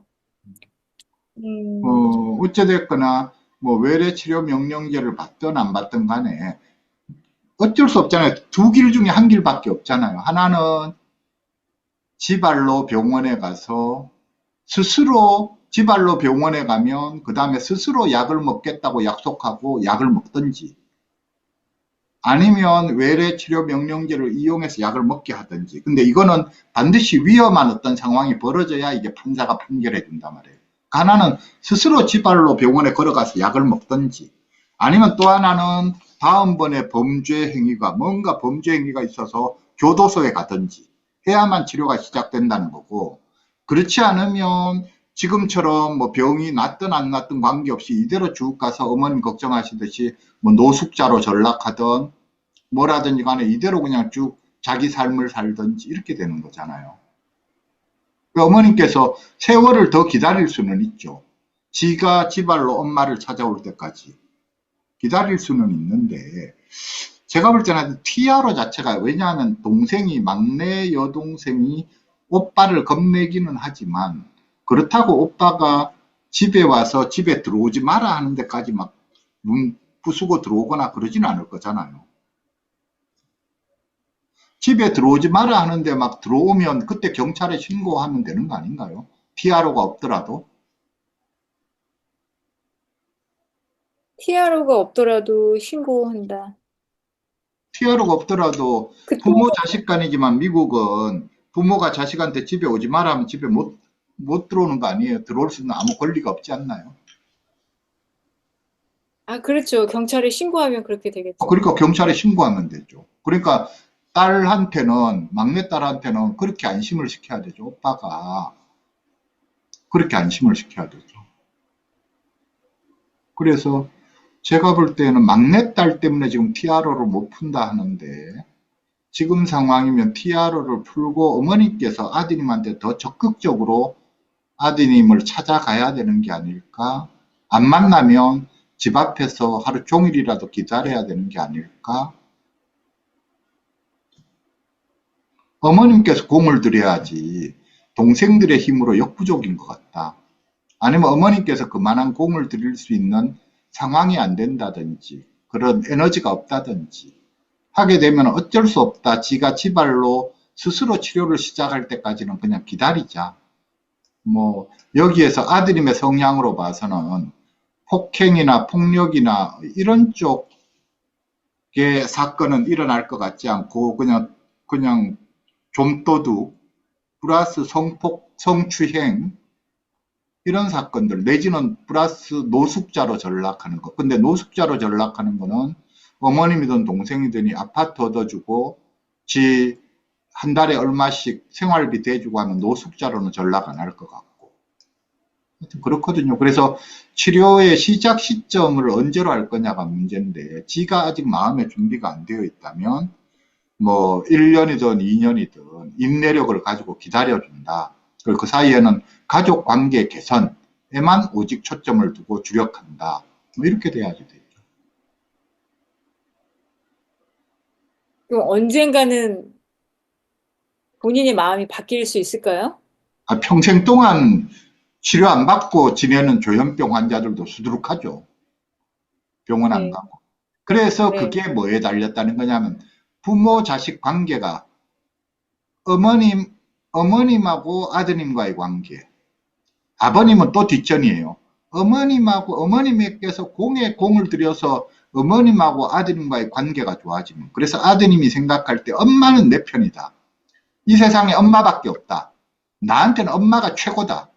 나는 세상 사람 다 못 믿어도 엄마만큼은 믿을 수 있다. 이렇게 엄마한테 아드님이 와서 딱 달라붙으면 나중에 되면은 다 필요 없어요. 그냥 엄마의 소원이다. 엄마 소원이다 병원 가자 하면 병원 가요. 엄마 소원이다 약 먹어달라면 그래 약 먹어주지. 나는 내가 정신병이 아니라고 스스로 생각하지만 엄마가 그렇게 소원이라면 내가 병원 가지. 나는 이 약을 왜 먹어야 될지 모르지만 그리고 부작용 때문에 힘들지만 엄마가 그렇게 소원이라면 내 약 먹어주지 하고 먹어요. 그래서 가족 관계를 개선하라는 거예요. 엄마가 무조건 지 편이라고 느껴지게 해야 된다. 엄마가 이 세상에 엄마가 최고다. 엄마밖에 없다. 이렇게 돼야 치료를 시작할 수 있다는 거예요. 자발적으로 치료를 시작하는 거는 지금은 그렇게 해야 된다.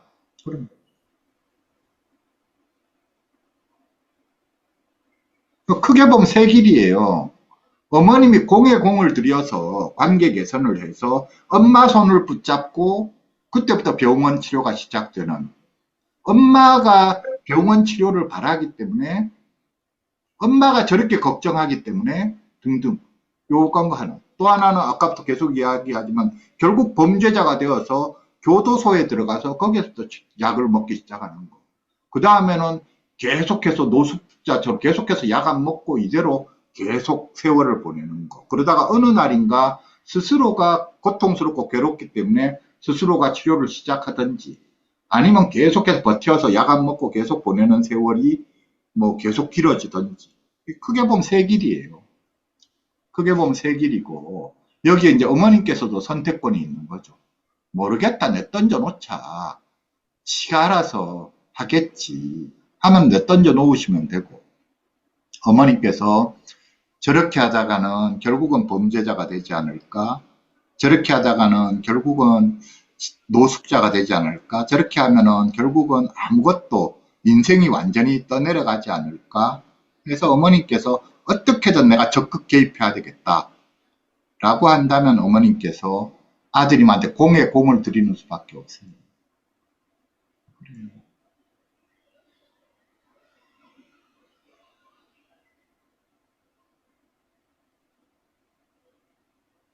교수님께서도 이 약물 치료는 꼭 해야 된다고 보시는 거죠?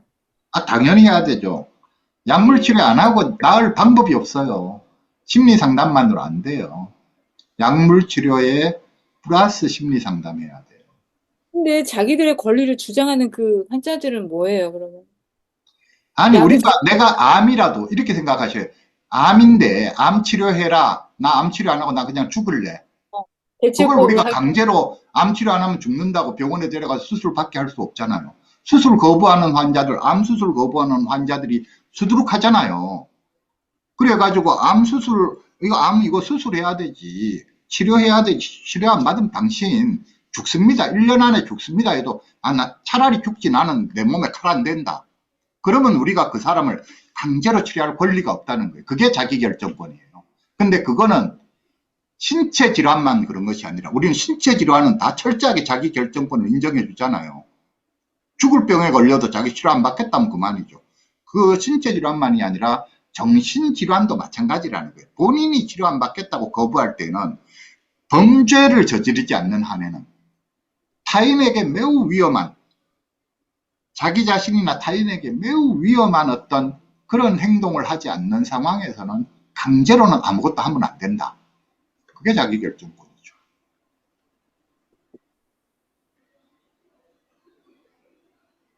알겠습니다. 음.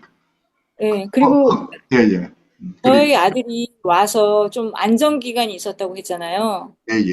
그냥 엄마 해주는 밥 잘 맛있게 그렇죠. 먹고, 웃고, 가끔 웃고, 그냥 혼자 운동 다니고, 말을 수는 없고. 그게 음성 반응인가요? 아니죠. 좋아졌던 거죠. 좋아졌다. 혼자서 LA에 살고 캘리포니아에 살다가 그 다음에 일로 부모 옆에 오니까 자기는 혼자 살 때보다 좋았던 거죠. 그러니까 마음이 안정이 됐던 거고 등등등등 음, 했는데 제가 볼 때 요번에 이걸 촉발시킨 큰 요인이 암페타민 먹은 거예요.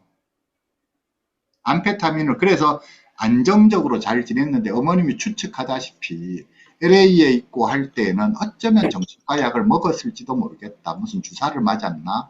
알 수가 없는 일인데 이쪽으로 와가지고 자기가 약을 안 먹기 시작했고 어머니께서 작년에 6월, 7월에 한국에 다녀갔고 그 다음에 11월에 한국에 다녀가면서 다녀가면서 엄마가 없는 시기가 자기한테는 더 힘들었을 거라고 짐작을 해볼 수 있고, 그러다가 보니까 자기 딴아는 뭐 이런저런 이유로 병원에 가서 약을 처방을 받았는데 암페타민만 쏙 뺏어 먹은 거죠.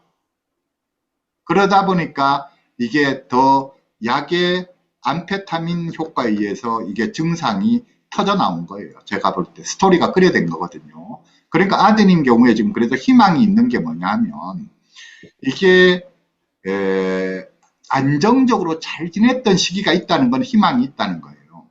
그러니까 지금이라도 약을 다시 먹고 부모하고 관계가 좋아지고 등등 하게 되면 아드님의 증상이 가라앉는다는 거예요. 다시 안정적으로 잘 지낼 가능성이 있다 하는 거예요. 그리고 그 시기가 단지 안정적으로 잘 지낸 것만 아니라 사실은 약간 우울한 시기였던 것 같긴 한데, 그럼에도 불구하고 우울하다, 하루에 3시간을 걸어가서 운동 1시간하고 3시간 걸어온다, 이거 보통 사람으로는 못해요. 자기도 그만큼 자기가 노력을 했던 거죠. 그렇기 때문에 여러 가지 긍정적인 사인들도 있어요. 아드님의 병치료와 관련해서 나름대로 아드님이 대학까지 졸업했고 미국 회계사 자격증을 따서 또 직장에 취직도 잠시 해봤고, 직장 생활이 본인한테 엄청 힘들었을 거예요. 그 다음에 돈을 벌어야 되는 강박관념 때문에 너무 환경적으로 불편하게 거실에서 자는 생활을 했고, 그러면서 그 세입자들하고 싸움이 벌어지고 시달리고 등등, 이 인간관계에서 서로 간에 싸움이 일어나고 다툼이 일어나는 이게 제일 안 좋거든요, 이 환자들한테. 그래서 자기 딴에는 스트레스가 많았고 했었는데, 어찌됐건 그래도 대학 졸업하고 등등 할 때까지 자기 힘으로 그걸 해냈다는 것도 좋은 요인이고, 나중에 하와이로 와서 그래도 일시적이지만 한 몇 달이라도 아주 한 6개월 정도인가요? 한 4, 5개월이라도 아주 안정적으로 잘 지냈다는 것도 그것도 좋은 사인이고, 또 가족 관계에서도 엄마한테 심하게 원망하고 등등 하는 시기도 있지만 엄마와 또 잘 지내는 시기가 있다는 것도 좋은 방법이고 좋은 사인이고, 그래서 제가 볼 때는 부모님이 어떻게 마음먹고 어떤 방향을 택해서 어떻게 가느냐에 따라서 아드님을 잘 도와줄 수도 있고 아니면은 더 사이가 나빠지는 쪽으로 가서 하여튼 그럴 수도 있고, 그래서 부모님께서 어떻게 하느냐에 따라서도 지금 많이 그러니까 달라질 것 같아요. 부모님이나 또 위로가 아니라 밑으로 동생 둘, 남동생 둘, 어머님하고 결국 남동생 둘이하고 그리고 아버님하고가 같이 힘을 합해서 노력을 하면은 제가 볼 때 충분히 개선의 여지가 있어요. 근데 약물 치료를 먼저 시작하는 데 조급해 하기보다 가족 관계를 먼저 좋게 하는데 계속 공을 들이다 보면 결국 약물 치료는 시작할 수 있게 되는 거거든요.